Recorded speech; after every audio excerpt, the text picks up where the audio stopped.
Diễm xin chào cô chú, anh chị, các bạn và các em. Nhận được yêu cầu nên hôm nay Diễm chia sẻ thêm một công thức bánh mì ngọt rất là ngon của người Nhật. Đó là món bánh mì sữa Hokkaido. Bánh mì này thì có thêm đặc biệt là phần bột khuấy, tức là tan dong đó, làm cho bánh mềm ẩm và mì ẩm rất là lâu. Thì Diễm có thay đổi thêm tí xíu trong công thức làm cho bánh mềm và thơm sữa rất là ngon luôn. Bây giờ mình cùng vào bếp nướng bánh mì với Diễm nha.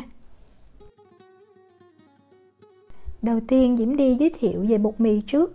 Bột mì để làm bánh mì này thì mình nên dùng bột mì có hàm lượng protein cao nha.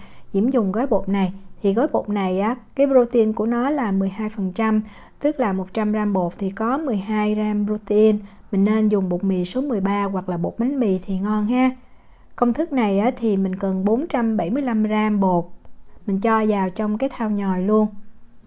Diễm có thêm ở đây là 3g muối. Để tạo độ ngọt thì tùy mình thích nha. Diễm thấy 100g đường rất là vừa và Diễm dùng là đường bột. Nếu mình không có đường bột thì mình thay bằng đường cát nhuyễn ha. Nhưng mà đường bột Diễm thấy cũng làm cho cái bánh mì nó mềm hơn. Mình cho đường bột vào chung với lại bột và muối luôn. Thì men nở đó, như bình thường nếu mà công thức nhiều đường thì mình sẽ dùng men nở ngọt, mình cần 6g. Còn nếu mà mình không có men nở ngọt mình dùng men lạc bình thường thì mình dùng 7g ha. Mình cho men nở vào chung với lại bột mì, đường và muối luôn. Rồi mình dùng phối lòng đó, mình trộn cho những cái bột khô này nó đều với nhau. Tại vì lúc mà mình cho chất lỏng vào mình sẽ trộn nhanh đó, vậy mình cần trộn cho nó đều trước. Trộn xong rồi, mình để sang một bên. Bây giờ mình đi làm cái phần bột khuấy hay còn gọi là tan dong nha. Để làm cái hỗn hợp này thì mình cần nước hoặc là sữa và mình cần bột mì. Nhưng mà Diễm có thay đổi tí xíu làm cho bánh nó sẽ thơm mùi sữa hơn. Tại vì đây là bánh mì sữa mà. Mình cân ra 25g bột mì. Cái bột mì này hàm lượng protein cũng từ 12 cho tới 13% luôn nha. Và mình cần thêm ở đây là 25g bột sữa. Nếu mà mình không có bột sữa thì mình có thể bỏ qua. Nhưng nếu mà mình có thì mình nên cho vào ha. Cái bánh nó sẽ thơm hơn rất là nhiều. Bột sữa thì Diễm dùng hiệu này. Mình dùng bột sữa nguyên kem thì nó sẽ ngon hơn. Và mình cần thêm ở đây là 130g sữa tươi. Cái này là sữa tươi không đường và cũng là sữa tươi nguyên kem luôn ha. Để khuấy bột cho dễ thì Diễm thấy mình nên dùng cái nồi có thành cao chút và nồi nhỏ thôi. Mình cho 25g bột mì vào. Tiếp theo là 25g bột sữa và 130g sữa tươi. Rồi mình dùng cái đầu khuấy đó, mình sẽ khuấy cho bột sữa, bột mì nó hòa đều với lại sữa tươi, không còn lợn cợn hay là gión cục ha. Sau khi khuấy đều rồi thì mình mới bắt lên bếp. Và Diễm thấy khi mà mình khuấy mình nên để lửa trung bình thôi. Bếp Diễm có 9 số thì Diễm sẽ để số 6. Tại vì nếu mà mình để cái lửa cao thì bột nó chín không được đều, nó sẽ không có ngon.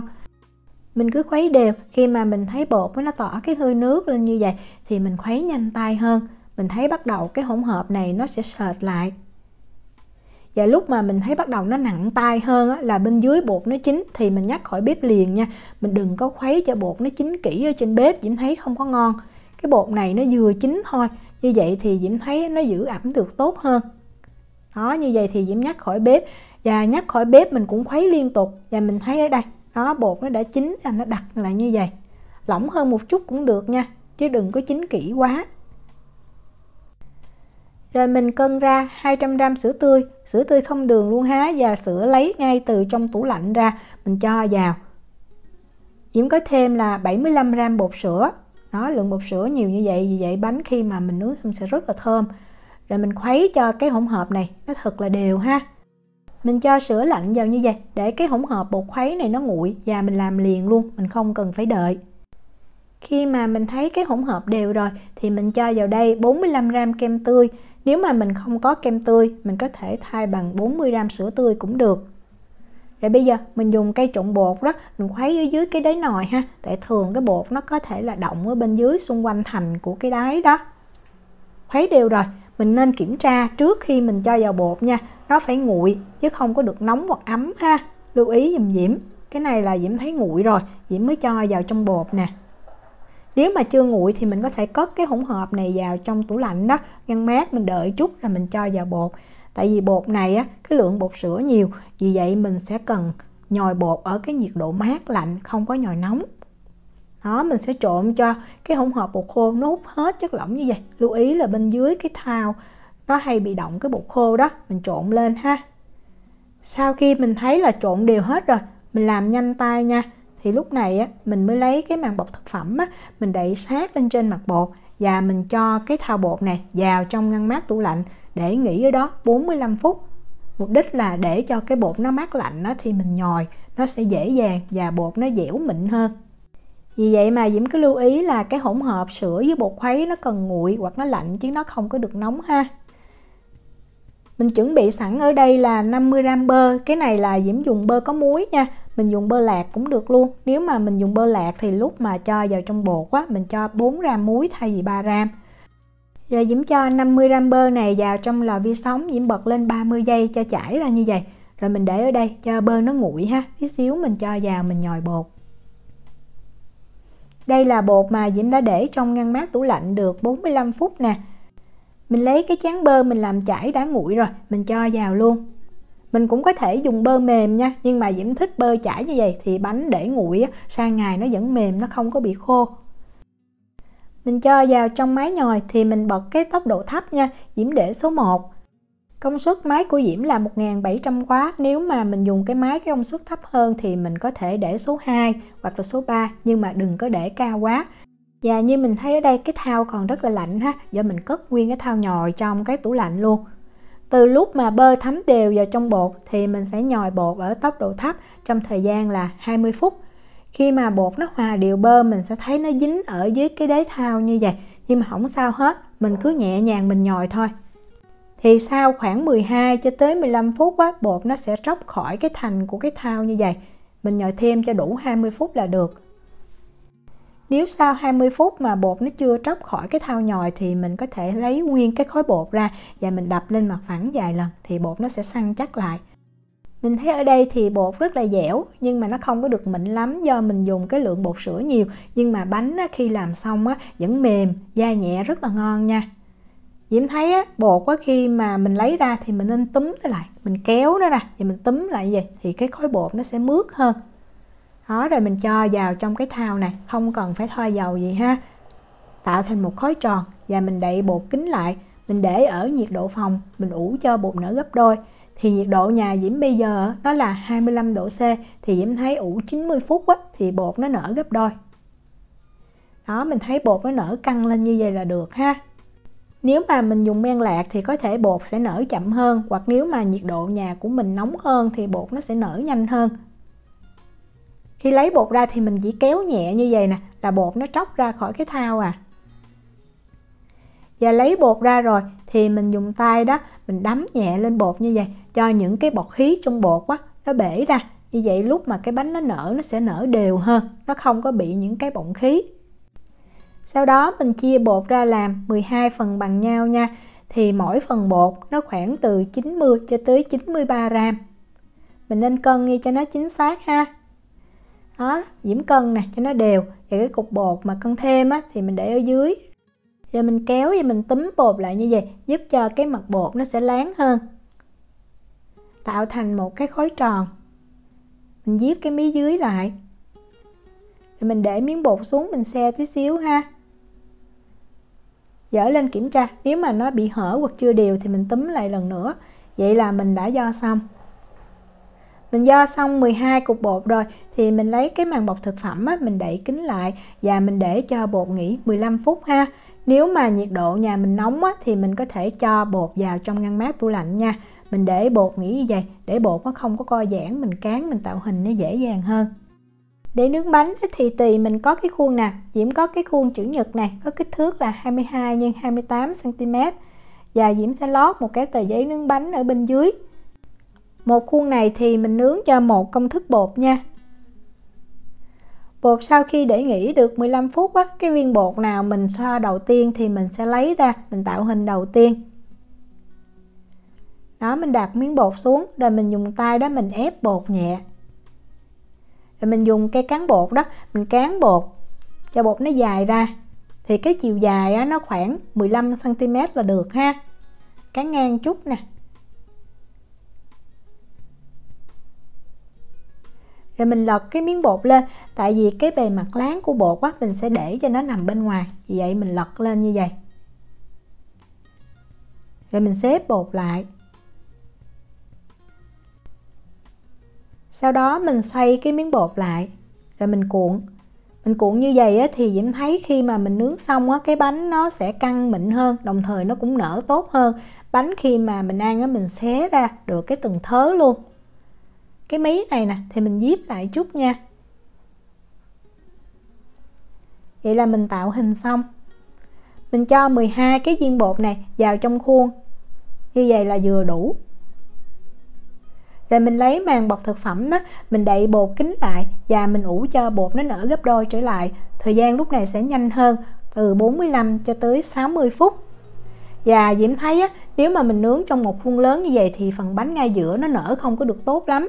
Vì vậy Diễm thử với 12 cái khuôn nhỏ. Khuôn này là khuôn MD03 nha. Đối với khuôn này á, thì mình nên thoa bơ đều ha, ở bên dưới và bên xung quanh cái thành khuôn. Tại vì nếu mà mình không thoa cái khuôn nó dính á, làm cho bột khi mà mình nướng nó bị dính lên thì nó sẽ bị nứt, nó nở không có được đẹp. Đó, thoa đều hết 12 khuôn luôn nha. Tạo hình này thì nhanh hơn. Mình cũng lấy cục bột nè, mình dùng tay mình ấn cho dẹp tí xíu. Rồi mình cũng cán cho bột dài ra. Chiều dài thì cũng khoảng 15 cm.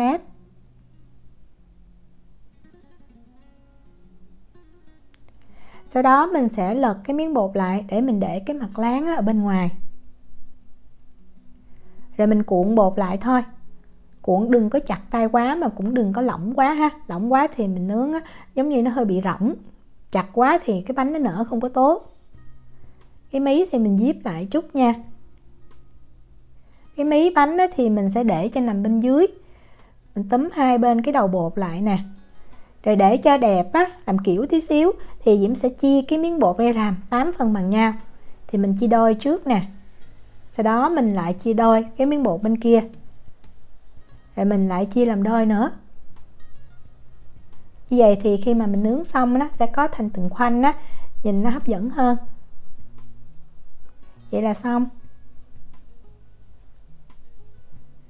Đó, rồi mình lấy cái khuôn mình đã thoa bơ, mình cho bột vào. Sau khi tạo hình xong hết rồi thì mình cũng lấy màng bọc thực phẩm đó, mình đậy kín lại và mình cũng ủ bột. Thời gian thì cũng như mình ủ ở cái khuôn lớn thôi, từ 45 cho tới 60 phút. Đây là bột mà Diễm đã ủ được 60 phút, mình thấy nó nở gấp đôi và nó căng mịn như vậy. Lúc nào mình cũng kiểm tra bột trước khi mình nướng ha, ấn vào rất là mềm mịn và đàn hồi nhẹ, như vậy là bột đã nở đạt. Để phết bánh thì rất là đơn giản, mình lấy một muỗng canh sữa đó và mình phết lên mặt bánh thôi, không có cần trứng ha. Vì vậy cái công thức bánh này cũng có thể như là bánh chay vậy đó. Trong thời gian phết bánh á, thì mình đi làm nóng cái lò nướng nha. Lò nướng nóng đủ rồi thì mình cho bánh vào. Bánh này nó rất là nhanh vàng, vì vậy Diễm sẽ để bánh ở rãnh thứ hai của lò từ dưới đếm lên. Còn nếu mà cái lò mình nhỏ đó thì mình nên để cái rãnh thấp nhất.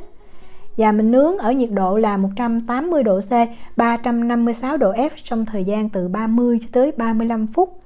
Và mình không có bật quạt nha, Diễm dùng 2 lửa trên dưới.